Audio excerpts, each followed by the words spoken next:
साल के ठाकुर जी हैवे वारे हैं। तो यशोदा मैया सोच रही है जन्माष्टमी आवे वारी है, लाला को कहा दूं। मैया विचार करी रही कि लाला को कहा दूं, ऐसा कहा उपहार दूं कि 1 वर्ष को लाला भयो, लाला खूब प्रसन्न रहे।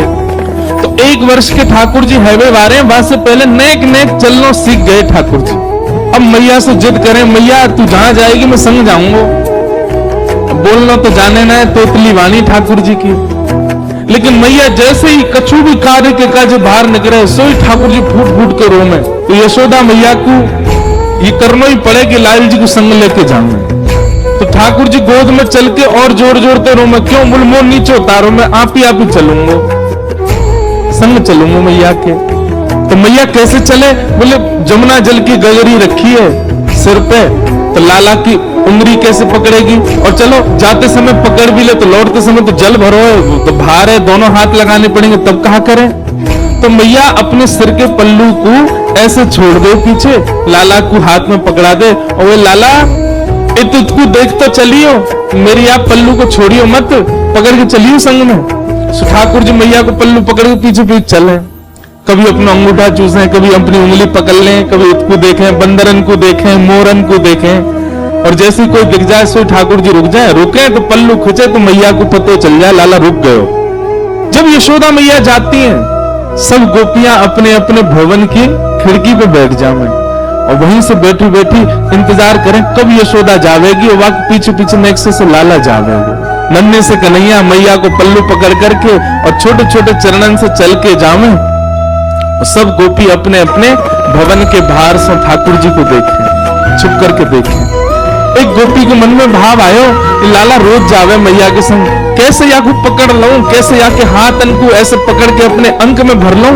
तभी एक गोपी ने एक दिन एक उपाय किया, कहा जैसे यशोदा मैया के आवे को समय भयो, जैसे यशोदा मैया नेक आगे निकली, गोपी ने अपनी भुजा आगे कर दी और बाहर मक्खन दिखाई करके और लाला से कह रही है, कन्हैया आजा देख तेरे काजू मक्खन निकारो मैंने।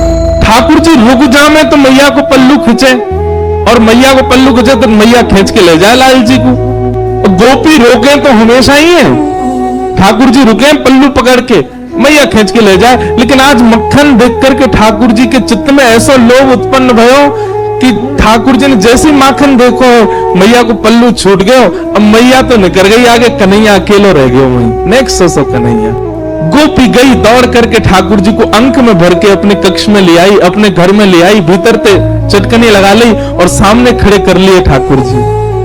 एक एक रूह का दर्शन कर रही है। ठाकुर जी को अभाग्य प्रति आकर्षण नहीं, ठाकुर जी ढूंढ रहे मक्खन कहाँ है। ठाकुर जी रोने लगे, लो मैया पास जानो है, मेरी मैया चली गई। गोपी कह रही देख मक्खन खिलाऊंगी लाला, सो ठाकुर जी के रुदन बंद हो जाए मक्खन के लोभ से। लाला खाएगो? हाँ खाऊंगो, ऐसे ना खवाऊंगी तो बोले पहले मुझको हृदय से लगा। ठाकुर जी हृदय से लगा, मैं लोभ दे रही है मक्खन को, और गोपी अपना प्रेम प्रकट कर रही है ठाकुर जी के प्रति। ठाकुर जी हृदय से लग जाए, अब दे गोपी मक्खन, तुतला के बोले लाल जी। गोपी कह रही है मक्खन खाएगो? बोले हाँ, पहले नाच के दिखा। ठाकुर जी रोने लगे, बोले अच्छा देखते मक्खन खवाऊंगे। हाँ खवा, पहले नाच के दिखा। सो ठाकुर जी के मोटे मोटे आंसू हैं नेत्रन में, लेकिन ठाकुर जी नृत्य कर रहे हैं। क्यों? मक्खन खानो गोपी को ठाकुर जी नृत्य करके दिखा रहे हैं। ठाकुर जी के संग सब लीला कर रही है गोपी। यशोदा मैया ने पीछे देखी, अरे मेरो लाला कहाँ गयो, मेरो कन्हैया कहाँ गयो। मटकी मही छोड़ दी, दौड़ी गली में जामे, चौवारिन में जामे, घर घर जाएगी पूछे मेरो लाला देखो, अरे मेरो कन्हैया देखो। बीच गोकुल में जाकर के यशोदा मैया जोर से चिल्ला रही है, कन्हैया ओ लाला कहाँ चलो गयो।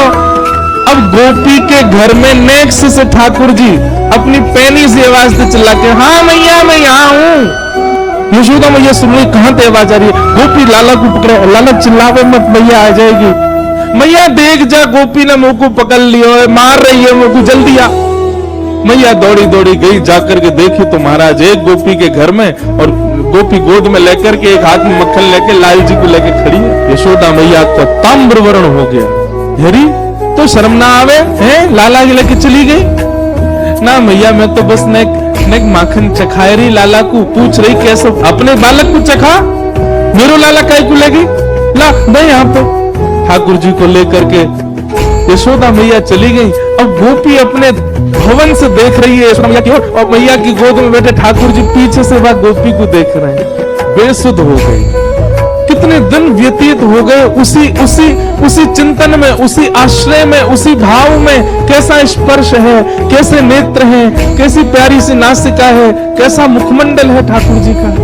तब यशोदा मैया गई एक सुनार के पास, और मैया ने जाकर के कही, बोले मेरे लाला को जन्मोत्सव आ रहा है, तो अपने लाला के काजे एक क्षुद्र घंटिका बनवाऊंगी। क्षुद्र घंटिका कहा है? ठाकुर जी कौंधनी पहने कमर में, और वह कौंधनी में छोटी छोटी छोटी छोटी छोटी सोने की घंटी लगी है चारों ओर। मैया ये यही मारे बनवा के लाई है। क्यों? लाला की कमर में बांध दे, और जब मैया जमुना जी जल भरवे जामे, सो लाला जब मटक मटक के पीछे चले, सबरी घंटी बजे, तो मैया को पता लगती रहे कि लाला संग चल रहा। जैसे ही कोई गोपी लोभ दे और ठाकुर जी वहां को भाजे, सोई मैया को पता, अच्छा यहाँ तक घंटी आवाज आ रही, लाला भाज को दी के, सोई मैया जावे पकड़ के ले आवे, चल मेरे संग। इतनी सुंदर भाव। मैया क्षुद्र घंटिका की कौंधनी बनवा करके लाई। लाला को जन्मोत्सव पहले दिन सुबह उठाते ठाकुर जी अभी नहाए भी नहीं, ताते जलते मुंह पहुंच दियो बस। यशोदा मैया ने ठाकुर जी की कमर में कौंधनी पहना दी। ठाकुर जी को इतनी भाई बात निकरवे वाले स्वर इतने प्रिय लगे ठाकुर जी को। अब तो ठाकुर जी अपने सखान के पास बिल्कुल अधरते जामे, जो बजे नहीं, धीमे धीमे जामे। ओके, ए मधुमंगल, ए सीदामा, इतकुआ देख मैया मुंह को कहा लाई। बोले कहा लाई लाला, हाथ पकड़ मेरो। दोनों हाथ पकड़ ले। सो ठाकुर जी अपनी कमर हिलाने लगे, जोर जोर से घंटी बजे, और सब ग्वाल बाल के, अरे लाला तेरा तो अंग अंग बजन लगो, तेरा तो अंग अंग ऐसा स्वर निकाले। लेकिन गोपियों को वो क्षुद्र घंटिका ऐसी लगती है मानो जैसे हमारी बैरनी आ गई है कोई, जैसे मानो हमारी कोई सौत आ गई है। ठाकुर जी की कमर में जब ते आई है, अब लाल जी हमारे पास ना आए। हमें क्यों? स्वर आ जाए मैया को, मैया जाके पकड़ ले लाल जी को।